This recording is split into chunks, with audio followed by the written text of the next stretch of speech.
Hello everyone, this is Motorbiker, first ever video. You'll have to excuse me if I talk a lot of rubbish sometimes, but first go at making vlogs, shall we say. It feels a bit odd talking to myself, but I'll see what I can come up with.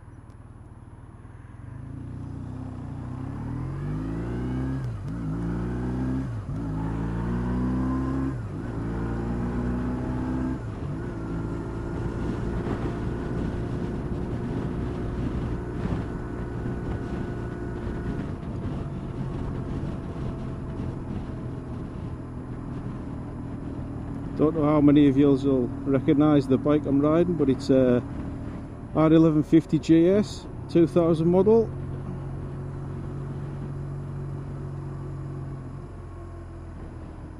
Owned it for about 18 months now.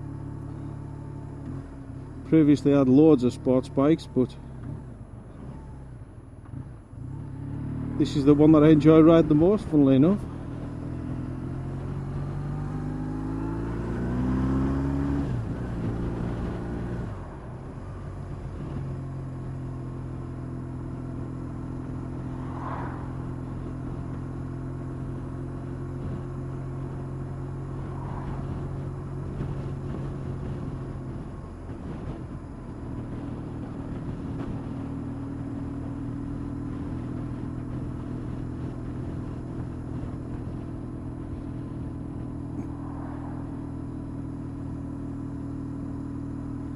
Hopefully this will be the first of many videos that I do. Funnily enough, 7 weeks today, going on a tour around Europe. Going to use the camera for recording a lot of the trip. Going to be uploading it onto YouTube.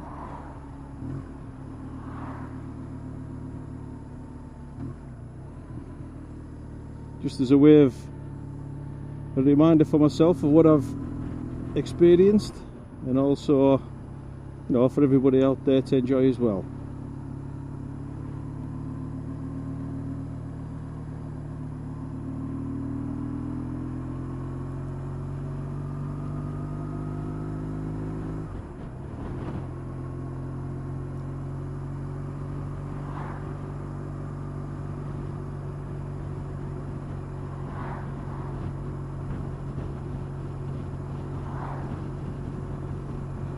Kind of being spurred on to do this by watching quite a few of the YouTubers who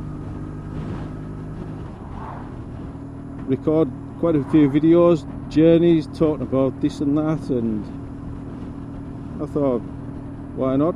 Seems a bit of a shame to live in this part of the country and not share it with everybody else. So you have to excuse me if I do ramble on a bit, but it's kind of difficult to judge how much talking you do versus letting people enjoy the scenery and everything like that. Hopefully you can understand me with my accent. A lot of people think that Cumbrians are Geordies or from Liverpool, or even though we're not, obviously.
do have to say that, as much as I've just said earlier, that of all the bikes I've owned, I do enjoy riding this bike the most.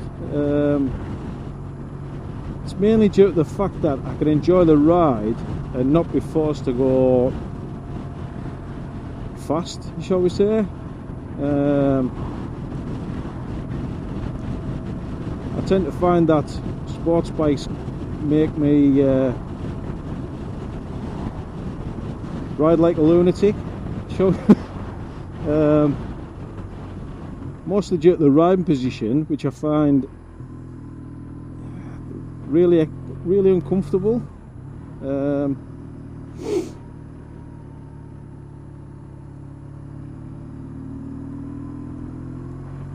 And it's this bike that's kind of spurred me on to do a European tour.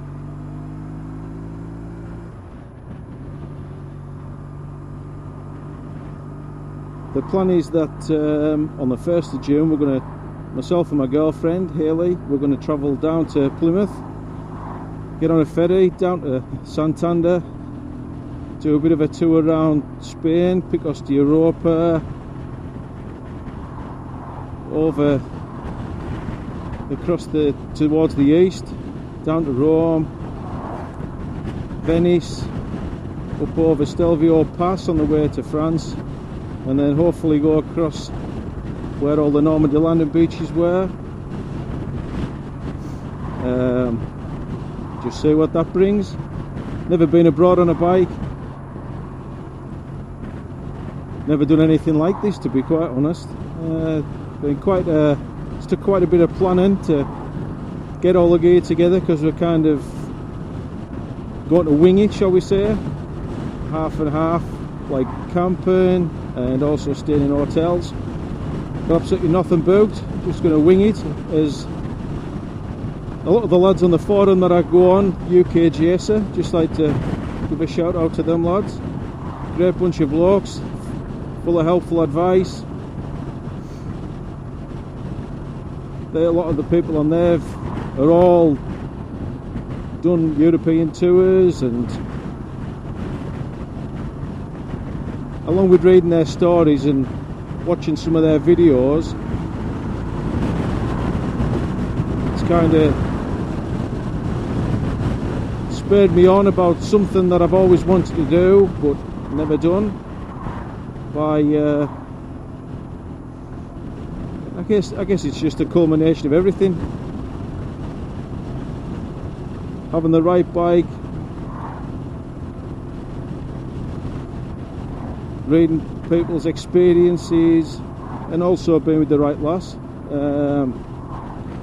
She's never done anything like it. In fact, before she started going out with me, she'd never even been on a motorbike. So yeah, it's going to be quite an experience, I think.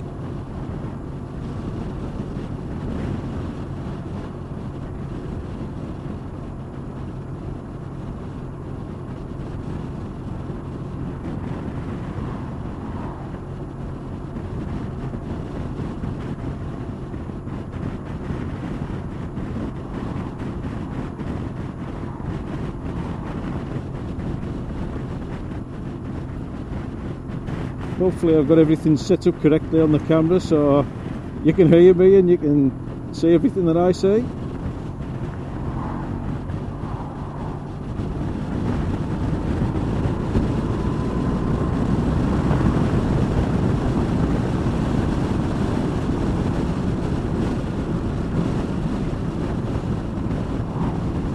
Also, hopefully you can't hear the wind noise that I can, but as I've watched a lot of videos and how people have got the microphones set up, and at the moment I've got the drift zone microphone pushed inside the lining of my cheek pad, which a lot of people have said kills out the wind noise, and well, I guess time will tell whether that's the case.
do have to say that I'm lucky enough to live in a really beautiful part of the country. It's take a lot of it for granted, and you kind of, because I've lived here for all my life, 42 years of it, you kind of forget that you're surrounded by beautiful scenery, which a lot of people from the south head up towards to experience themselves.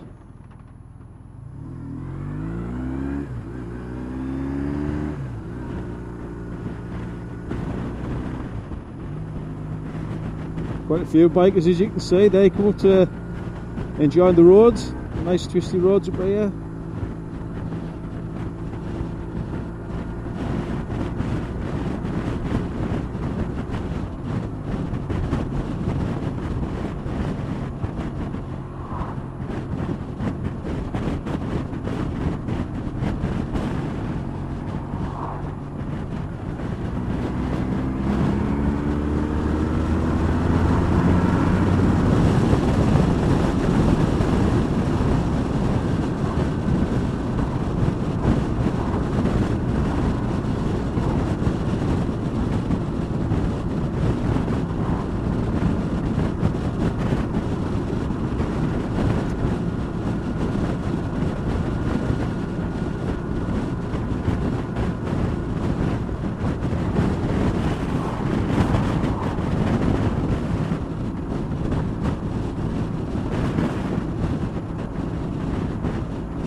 When I get somewhere nice and quiet, I'll pull over and let you have a little look around the bike.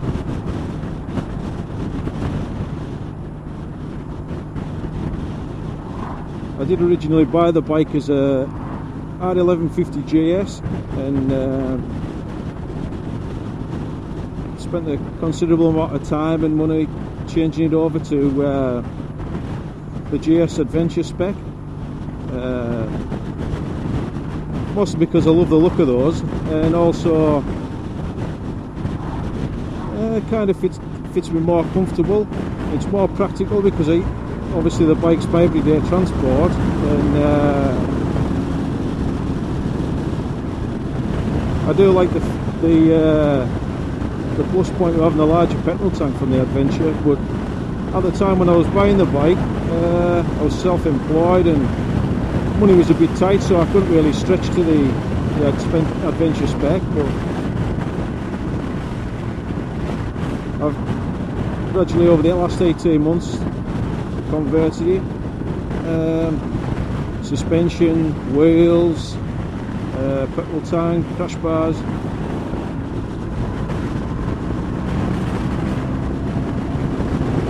Which probably economically it would have been cheaper to buy the GS Adventure, but obviously at the time I didn't have the money.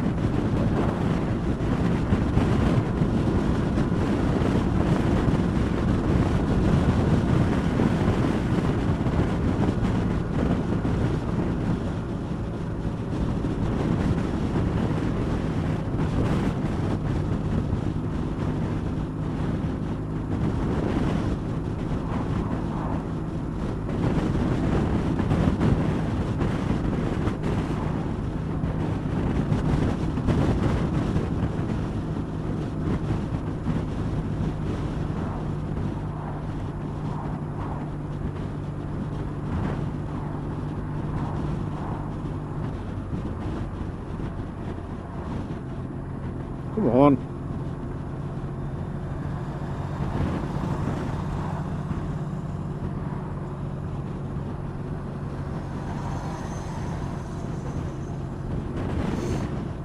get these lads past.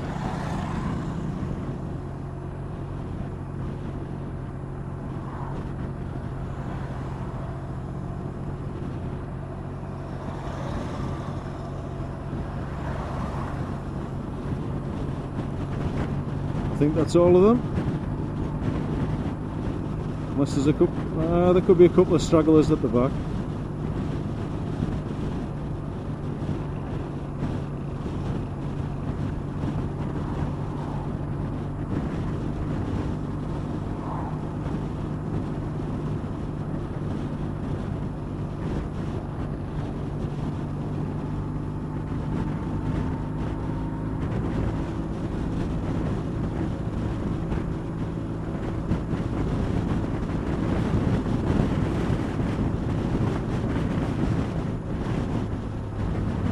I think what we'll do is we'll get off this main road.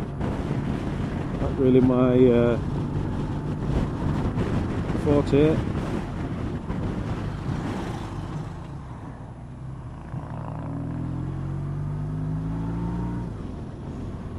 Take it on some of these back roads.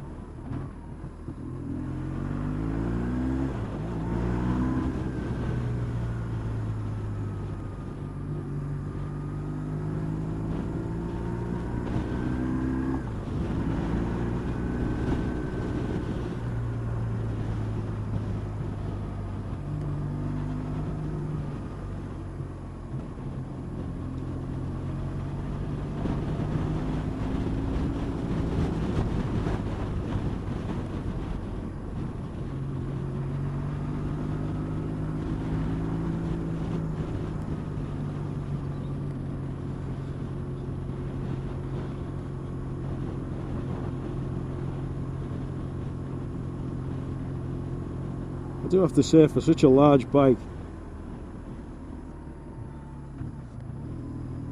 this bike really does handle well. It's, to be quite honest, it's got no right to handle this well for something that weighs as much as this, and you know, it's quite gangly, shall we say.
Now then, do we go left, do we go right, do we go straight on?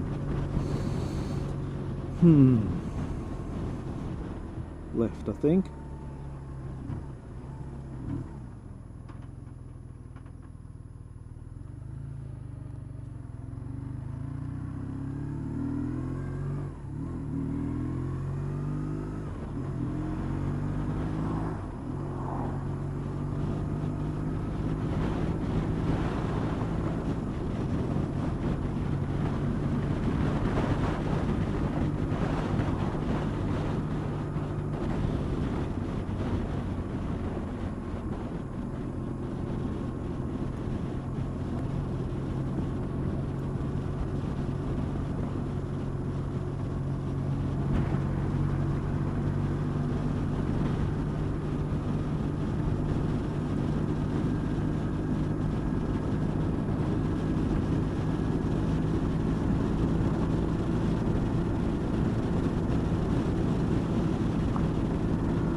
on the windy side today.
I have to give a couple of YouTubers a shout out, mostly because I really enjoy their videos.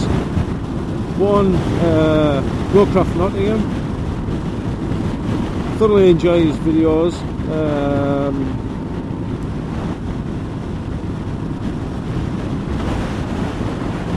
Some of the ones where he test rides a few bikes, really good to watch, but also the fact that he isn't shy about passing on, you know, obviously some of his roadcraft knowledge over to other people.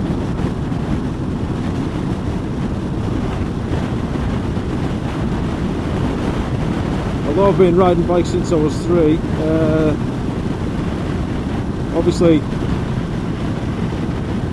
I've learned what I've learned through trial and quite a few errors. So it's obviously good to watch videos of somebody who trains people as a profession. And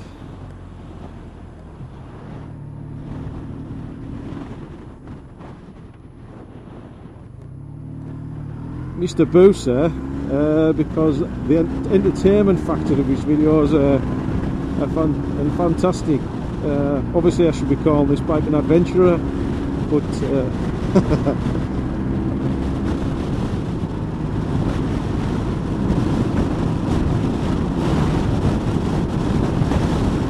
he does do a lot of videos, and I kind of guess I've got him to blame, or is blame the right word? He's the reason why, main reason why I've finally got my finger up my arse and decided to do this European tour after watching his videos from when he was in the Picos de Europa region, Spain.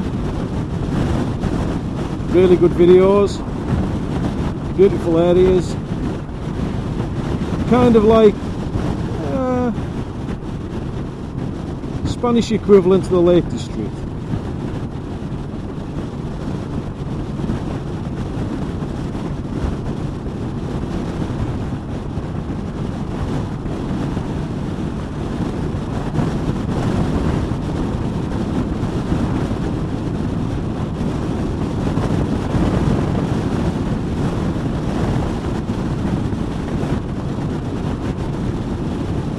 Some of the other videos I like watching are Spicy and also the Royal Jordanian.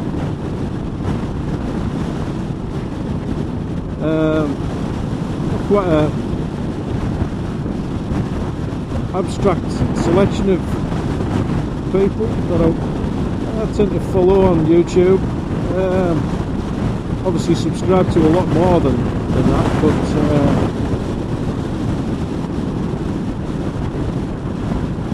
I guess it's a bit a bit like my taste in music, where it's, you know, variety is the spice of life.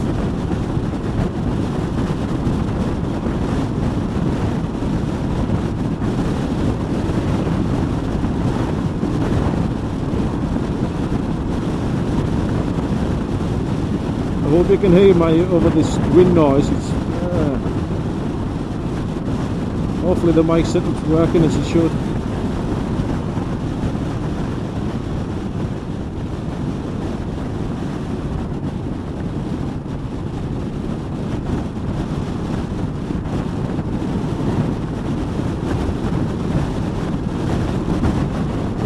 I think what I might do is I'll pull in this lay-by up here and do a little walk around the bike, as I said earlier. Just have a little look around it.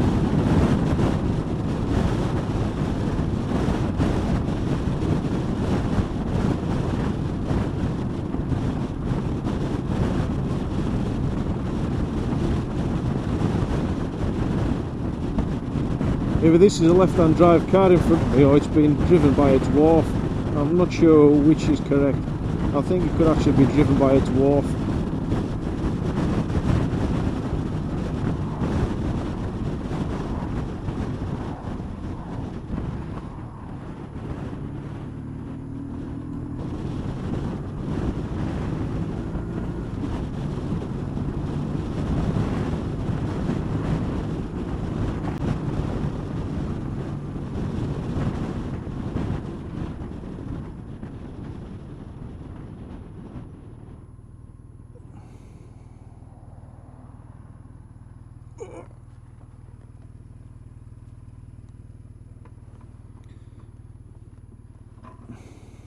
Right.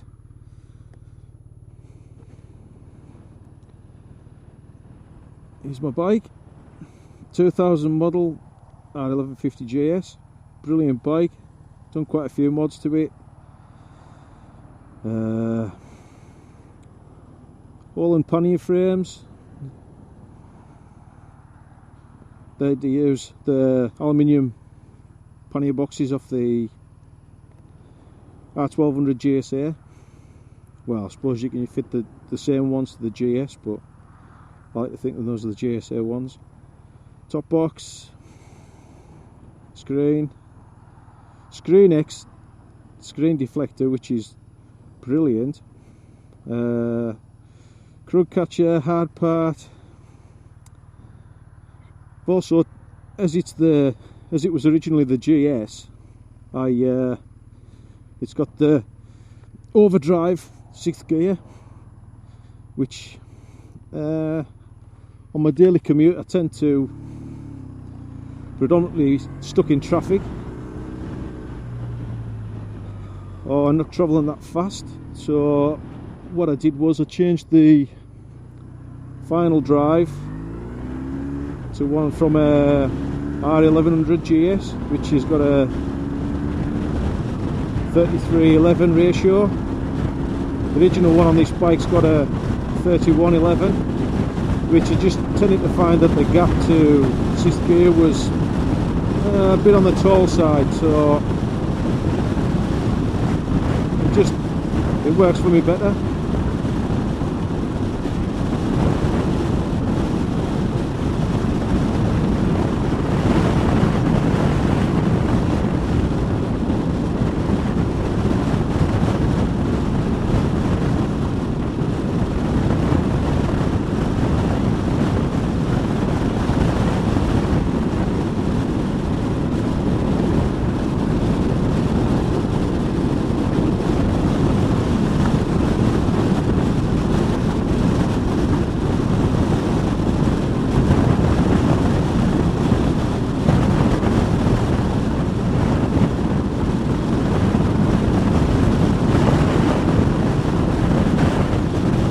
I've got to comment about the screens I've had on this bike. I've tried all manner of screens. A lot of the lads on the forum swear by the MRA Vario screen, which I had on this bike for quite a considerable length of time, and I did find it did cut down on the buffeting that you experience on these bikes by quite a bit.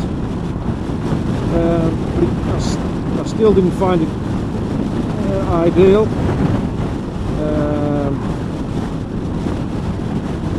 So I ended up, I've got at the moment it's a 1150 Adventure screen and winglets, and obviously there's the Screen X, which that's a major plus. And also, having read about on forums about, predominantly in America, people buying and making winglets, these bits that go on the beak that extend, widen the beak. I decided to make my own out of some aluminium, just as a little tester to see what they were like. And I don't know whether you can see them. I've ended up with these ones that are on the bike at the moment, and I have to say they do really do cut down on the amount of buffeting that you experience on this, especially when you got a bit of momentum going, especially around the shoulders. It's a lot smoother. Maybe not what you would call quiet, but certainly better than without them. And basically as a whole, the whole lot is far better set up than just the MRA screen on its own.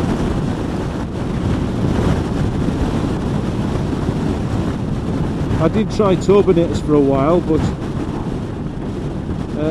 they didn't really help matters.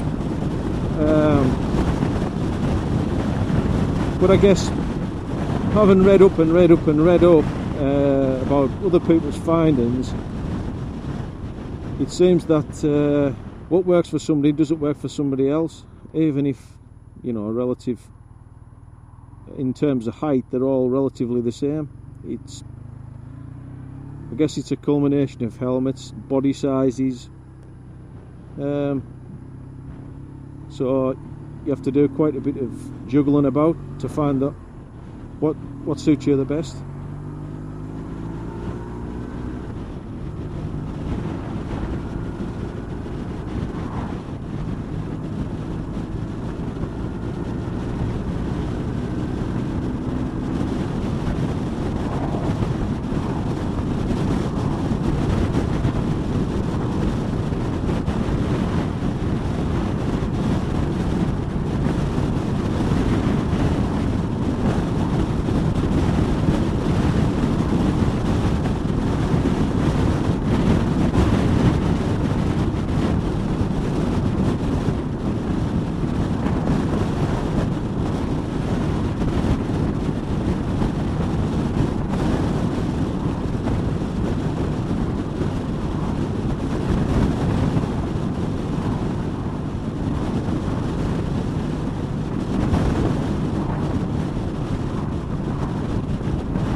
I don't know what the video quality is going to be like on this. I've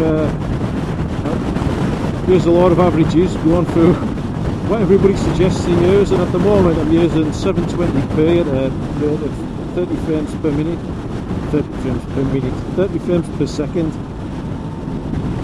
If it was 30 frames per minute, I'm sure it would be, it would look a lot more like a time lapse.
could maybe ask this question on YouTube, and you could maybe place a comment.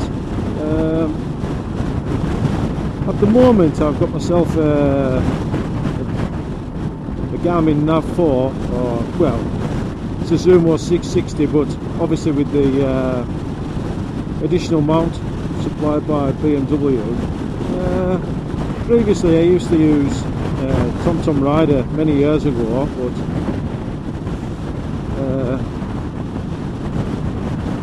didn't really do enough miles in order to have the reason to keep it, so I sold it on. But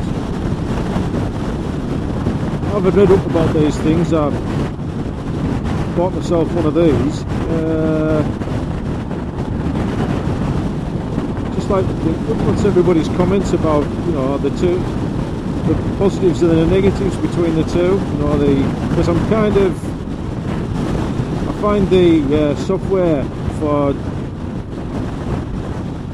doing routes on the Garmin to be a bit of a kerfuffle, to say the least.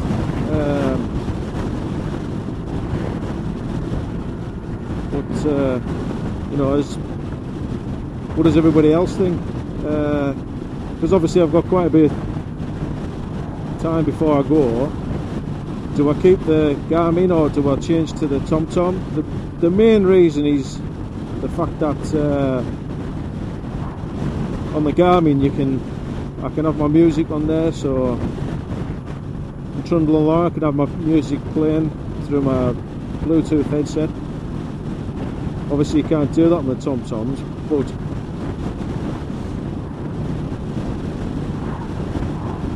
on the other hand, I did find that the TomToms were an awful lot easier to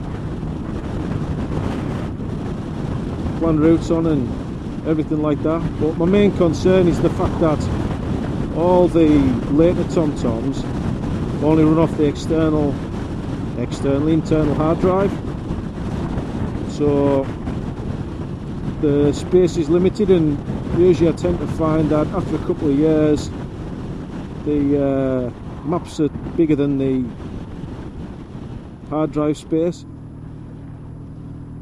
And I just find it, the thought that potentially something that you buy as this year's product loses its usability in a couple of years. The only one I find that that supports an external memory card is the TomTom Rider 2, although I could be corrected on that one. And also I've looked and looked and looked, and I can't find anywhere that tells me what the internal storage size is on the TomTom Rider 5, which is kind of my first thought of what to get in place of this Garmin. But having said that,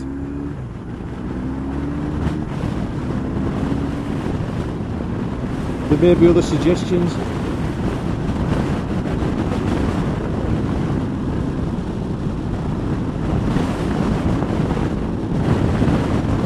Maybe it's a case of I've followed the crowd by getting the Garmin, as it seems to be what the vast majority of lads use, and it's maybe a case of me not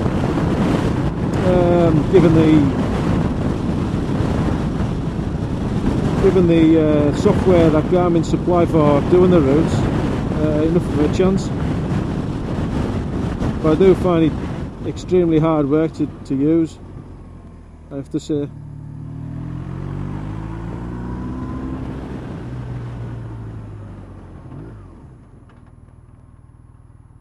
But I guess it's a bit like anything. You get good at using things when you give them a good chance.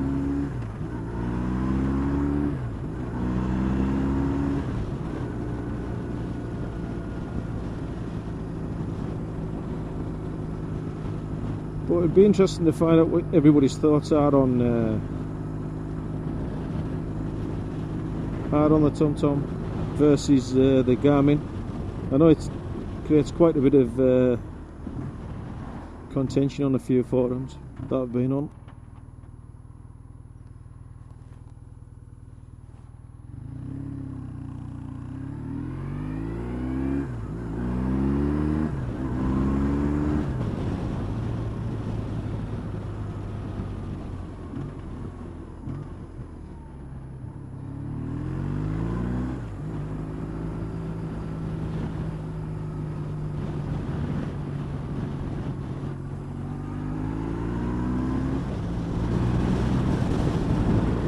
One thing I've got to say about is when I first bought this bike, it had tourances on it, which really good tyres, but obviously you like to go through the full range of what's available, and from reading and a bit of research, I decided to try the Hyde Now K60s, which for what looks like a predominantly knobbly tyre, the handle's superb on the bike, but I couldn't, well, from my experience, I certainly didn't get the mileage out of them that a lot of people swear by.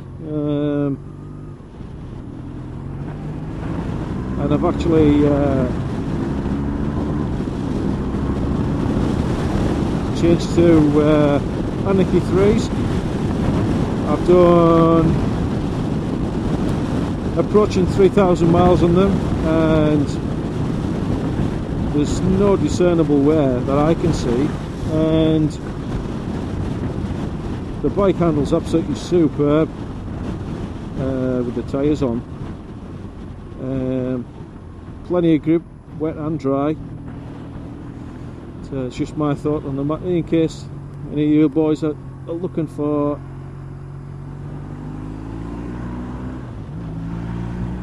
a good tyre. I mean, obviously there's a lot of people who've said that they're usable off-road. I haven't tried that myself, but despite the fact that they don't look very off-road orientated, I suppose you could use them on dirt tracks. But as I do 99% of my travelling on the road, obviously it makes more sense to use something that's more road orientated.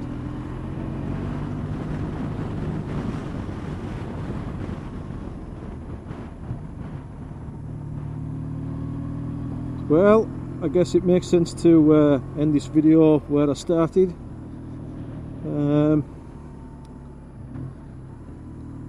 Hopefully you've enjoyed the video, and you can maybe join me again when I make some more videos in the future. Hopefully I'll make a few more before I go on this trip, but that's if I can think of something else I can bore you with. Take care.